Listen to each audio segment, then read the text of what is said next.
Hey, what's up, Roxstars? It's Rox, and I'm coming to you today with review for Real Housewives of Atlanta, Season 9, Episode 9, I believe it is. So before I get into this video, you guys know I have to give a look. First of all, Capricorns always rule. We know that we are Team Capricorn here. And I got a lot of subscribers that are Capricorn. So shout out to all of my subscribers out there for sure. But I must give a little shout out to my YouTube fam because they're always so supportive of me, and I love them to death, and now I know why, because they Capricorns. So let's see, it was Alex's birthday about a week or so ago. Shout out to Alex, shout out to Ashley Miller. She's a part of the YouTube trifecta. You know, it was me and Ashley and Kandi. We started out at the same time, and I always feel a special little kinship to old Ashley. Okay, it was her birthday couple of days ago, and then today we got the ghetto view and James Caldwell, y'all. So it's, y'all, we be here.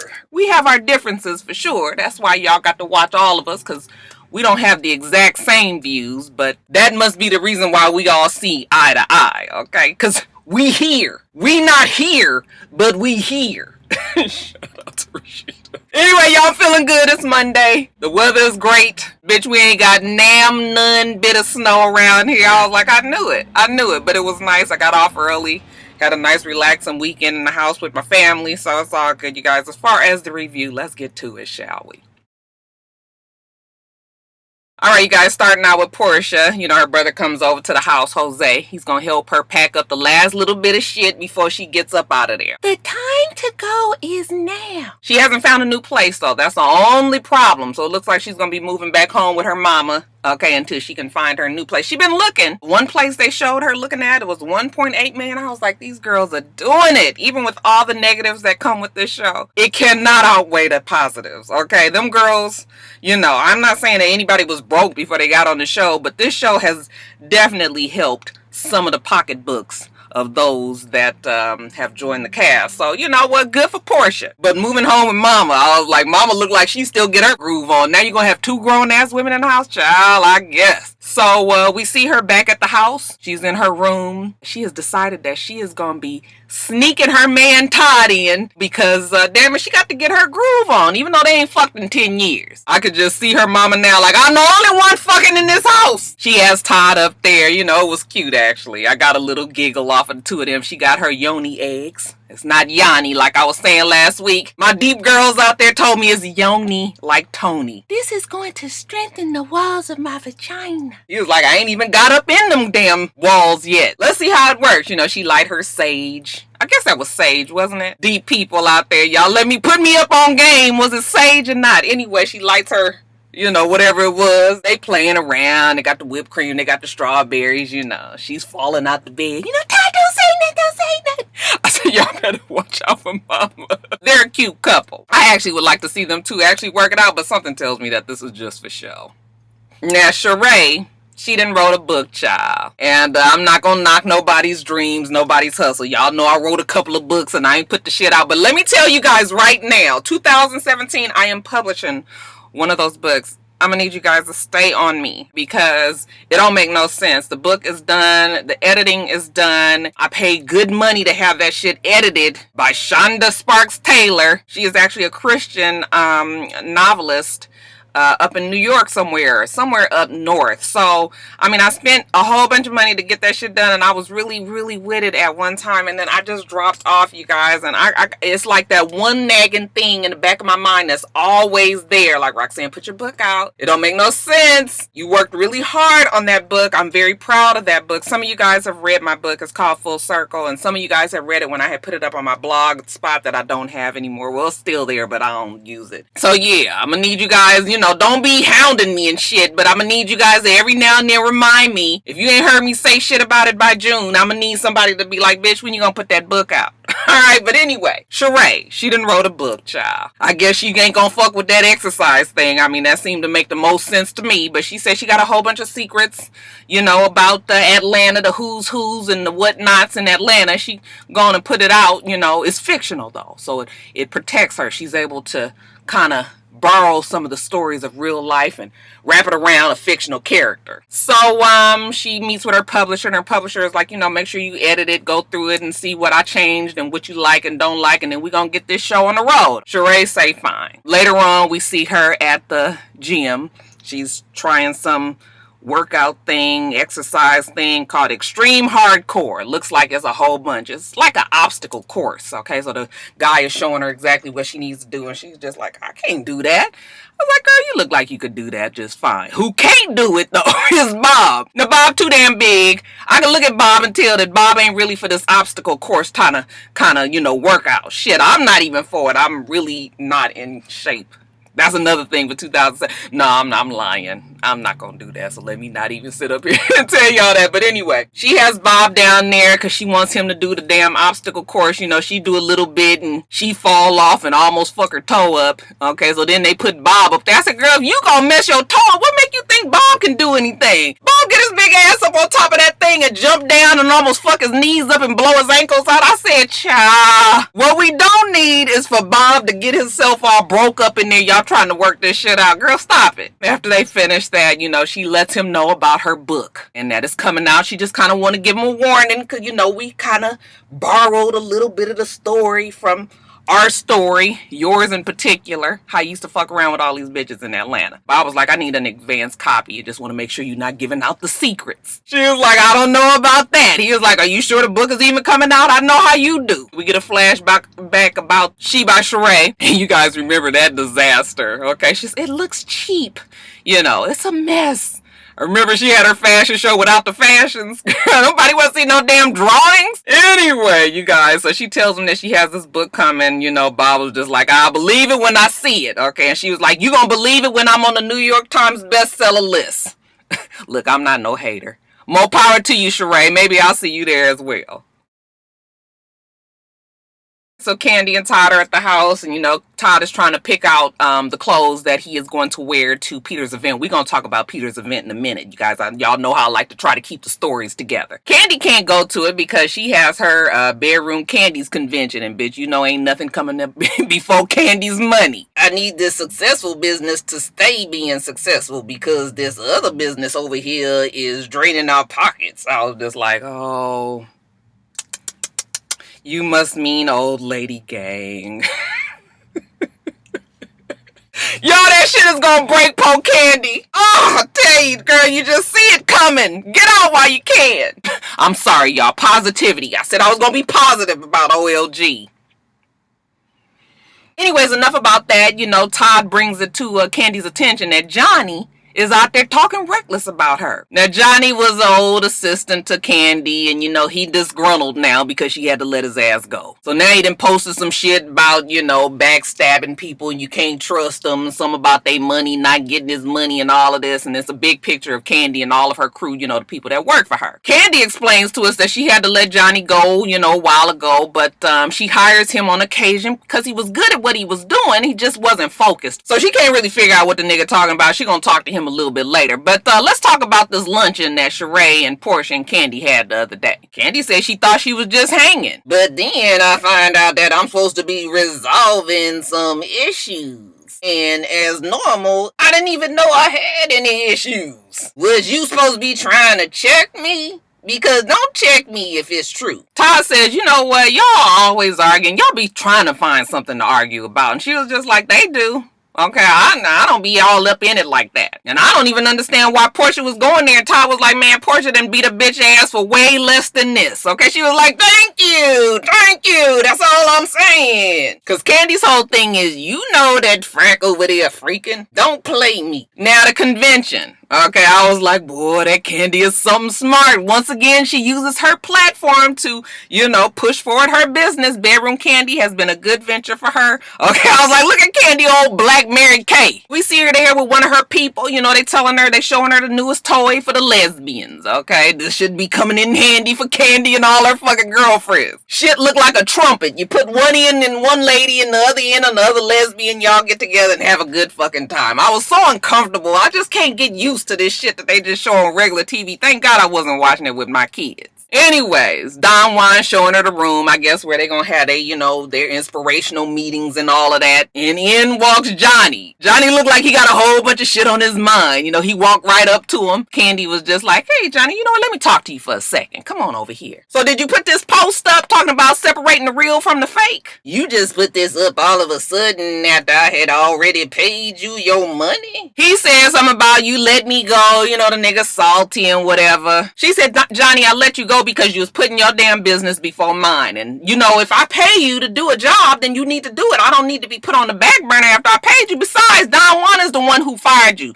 So why the hell you all up here mad at me? He was like, well, he ain't mad at Don Juan, okay? And he really just felt like they needed to sit down and talk. And Kandi was just like, no.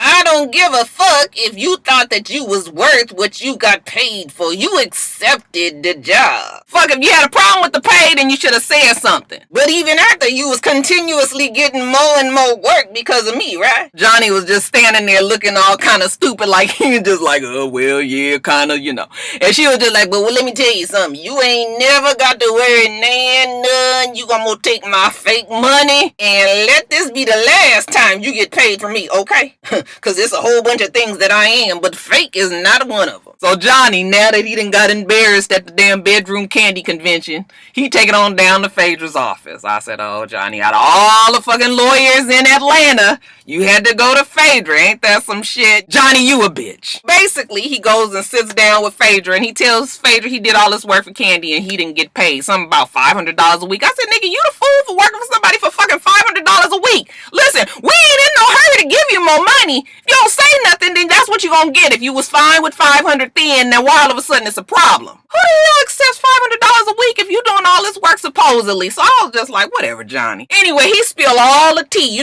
Phaedra asked him all kind of questions. Oh, you was the chauffeur, and oh, you planned the wedding, and oh, you did this, and oh, you did that, and she didn't pay you, and did you work for her? And I was just like, Phaedra, but get this, after she done finally hounded him for all the information, she tell him that she's not the lawyer for him, but she I said, bitch, if you done got this nigga to drain the pot of tea and tell all the business, okay, then all of a sudden you realize that you're not the one that could handle this case, but you're going to send him on to somebody else. I said, ooh, Phaedra, you is a mess. Okay, but Phaedra's like, fuck, I can't be getting involved with him and the goddamn old ass aunties and that fucking Joyce and the damn Kandi gang and motherfuckers on the street. Okay, I can't get involved with all that. Fuck it, I'm gonna send them to somebody else. Let them handle it. Alright, you guys, we see Cynthia and Kenya with their doggies, okay? Twirl and Bailey. Cynthia thought they was just taking a dog for a walk, but Kenya had it in her mind to give the damn dogs a bath. Cynthia was like, I ain't giving this big ass dog no bath, and I'm all cute and shit. All that fucking hair. Okay, when you got a little Yorkie like that, you don't realize, but when you got that big ass, what is that she has? That's a, is it a Shar-Pei? It looks like a Shar-Pei, not a Shar-Pei. A Chow? It's like a Shar-Pei Chow mix. What damn dog is that? It's one of them Chinese dogs, y'all. Anyway, Cynthia was like, no, I'm not fucking with that like that. So Kenya gives the dog a bath. What about when she was like, give me a kiss? I was just like, oof. Motherfuckers be all in their coochie and their butt and everything, and then you want to be having them lick you in the mouth. That is so fucking nasty. And I love my dog to death. I'll be damned if that bitch is gonna be sticking her face in my face like that. Anyway, after they finish, Cynthia asks Kenya about Matt, and she says, he talked to my dad, and my dad don't think we need to be together no more. So, we taking a break from each other, and we not together, and this, that, and the other. Okay, but enough about me. What about you and Peter? Peter called me. Okay, Cynthia was like, oh, really? This is when we see Peter and Todd. They talking about the same thing that Cynthia and Kenya's talking about, which is the opening of Club 1, okay? It is a club up there. I said, you gotta hand it to Peter. That motherfucker might always get closed down, but he sure the hell know how to open up another one. That Peter has opened quite a few venues. Hopefully this place is going to be successful for him. Anyway, Peter is telling Todd that he hired Kenya to host the opening of his Club 1. Todd asked him, is he going to invite Cynthia? And he says, no, I don't think so. I need to break this shit up. I mean, it's too much. She wanted the divorce, so I'm not inviting her. Okay, that's when we jump back to Cynthia and Kenya. And Kenya says, well, he's opening his club. And Cynthia says, oh yeah, Club 1. And she says, yeah, he's opening his club and he wants me to host it. Did he tell you? Cynthia was like, no. And I got a little problem with that. I mean, why he inviting all my friends? And I mean, I know y'all his friends and things too, but he could at least, extend the invitation or just at least let me know that he's having something like this. I said, see, Cynthia, that's the whole thing. It don't work like that. I'm trying to tell you. You got to remember, it's two people in a divorce. It's cool when everybody wants the same thing, but if you want something and he wants something different, you have to respect it. You wanted the divorce. Now we ain't going to be friends and shit. You coming around, all cute and everything. The man is still sexually attracted to you and all that, but he can't have he can't even sniff it. No, we not doing this. At least not right now. But Cynthia seemed to don't get it. But Kenya invites her. So Cynthia is going to crash the party. So when she gets down to North Carolina or up to North Carolina, she says she feels a little weird about it. But it ain't the first time that, motherfuckers is crashing shit around here. So why not her? I was just like, Cynthia, don't get your ass up in there and get molded if Peter got a new woman on his arm, even though I don't think Peter would do anything like that. Okay, not on the show at least. So they're getting ready. And we hear Kenya, she notices a message on her phone. So she goes and knocks on Cynthia's door. Can I talk to you for a minute? Cynthia's fine. Kenya tells her how, Peter had reached out to her and asked her if it was okay if he invited Matt. And she felt like, yeah, you know what, Matt'll be good. It's men and he needs to be around grown men, to kind of help him get the steam off and get him to get some act right. So why not go on and invite him? So Peter goes through the trouble of paying for his ticket and I guess having him come up as well. And then at the last minute, Kenya decided that no, he don't need to come. Okay, it will be a problem. All right. So she calls Peter back and tells him to cancel the ticket. All right. Well, I guess Matt then got himself all gussied up, took his ass down there to the fucking airport. And they was like, bruh, yeah, you can't get on the plane. Okay, the shit has been canceled. And Matt was very upset. Now, of course, he is blaming Kenya. And really it is Kenya. Even though Peter did cancel the damn ticket, Kenya told him to do that. All right, now, if I was Peter, I wouldn't have canceled the shit. And of course, this is probably for the TV anyway. But I'm just like, what the fuck? You thought it was a good idea, then 15 minutes later, you thought it wasn't? See, this is the whole thing that Matt was trying to tell y'all. All right, so anyway,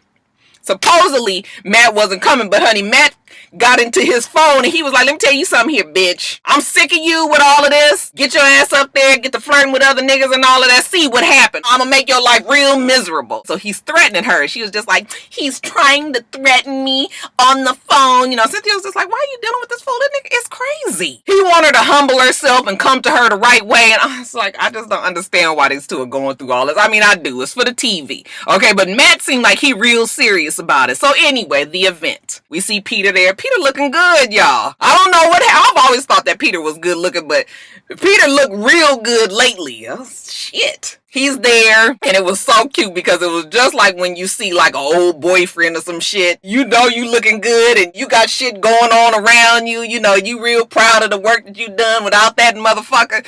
Okay, it was the same thing when Cynthia walked in. He was just like, oh, Lord.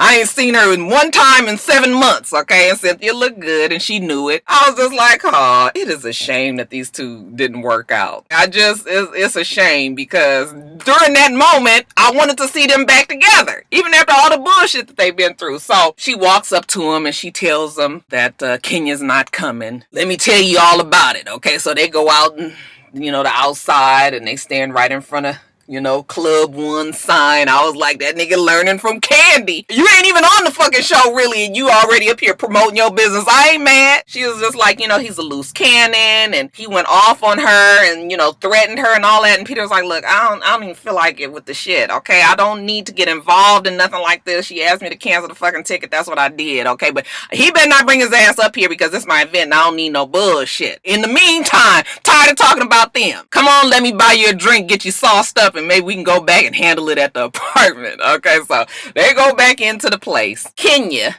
then tells us that, you know what? She ain't gonna let a motherfucker run her off from her business obligations. She ain't never let a man do that before, and damn it, she ain't gonna let a man do it to her today. So she getting paid for it. She is going to the venue. She pulls up, all right, and all of a sudden we hear Matt. She was just like, oh my God.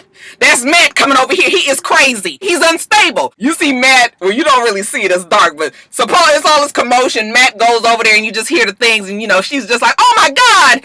The driver is just like, he hit me. He hit me. I looked at that driver. I said, your big ass could have jumped out that car and probably gave Matt a little bit of a run for... No, maybe not. Maybe not. But all of a sudden, I guess Matt ran off and got in the car. So Peter... You know, Peter find out that Matt is outside, and he go out there, and he goes up to the truck, and he's like, what's going on? And Kenya's just like, he just hit the driver in the face. Peter was like, get your ass out this car. Come on here, shit. So he walks her back into the venue, and she goes sit down, you know, full distressed white woman mode. Okay, oh my God, he is crazy. He just came up to the driver, and he reached in, and he hit him in the face. That's what Kenya said, okay? Peter and Todd go outside and they call him. They on the phone with him like this, you know. Peter was just like, what the fuck is going on, you know? And Matt was just like, I go over there. I walk up to the fucking Escalade and I'm trying to look inside to be like, can I talk to Kenya? And the motherfucker rolls the damn window up on my neck. I was just like, well, shit. I'm not really trying to get choked out by no fucking Escalade either. Shit, I'm gonna hit somebody too. Nigga was all just like, my thonk. So he just was swinging at whatever. Old driver, he just happened to be in the way. So, you know, after that, he was just like, see, this is what I'm talking about. She manipulates me. She tell me to do something. Then when I do it, then she pull back and say, no, don't do it. And it's just back and forth like a fucking rubber band. If you know that's what she do, why do you keep falling for it, Matt? Because you stupid. You just stupid. Peter was just like, let me just tell you something right now. You need to just forget about this whole thing. Just let it go all the way. No more conversation, no more contact with each other because you guys are like toxic. And he goes back into the place and he tells Kenya the same thing. Cut that shit, okay? Because Todd was just like, he feels like you manipulate him. She's like, that is not true. That's not true. I thought that he should come, but then he shouldn't come. Get up there talking about the motherfucker got some potential. We are too fucking old for potential. You know when potential was good? 20s. Okay, maybe the beginning of our 30s when we still trying to figure that shit out. But at 45 fucking years old, we don't need a motherfucker with potential. If you ain't figured that shit out by 45 fucking years old, Kenya, come on now. You know better than this. You really trying to get us to believe that you was doing all this for this boy? This is for the show. I just feel kind of sorry for that old dumbass Matt because he just don't realize how this girl is using him. All right, you guys, let me get off of here. Give me my Big Mac meal. I don't want to hear it, y'all. I'm telling you, I haven't had a Big Mac meal in a long time because over this damn snowstorm that we were supposed to have, my husband was cooking up a storm around that, child. We had so much food. I've been eating in the house all weekend. Damn it, I need some junk in my life. So I'm at McDonald's fixing to get that and get on back to work. You guys make sure you rate, comment, and subscribe to the channel.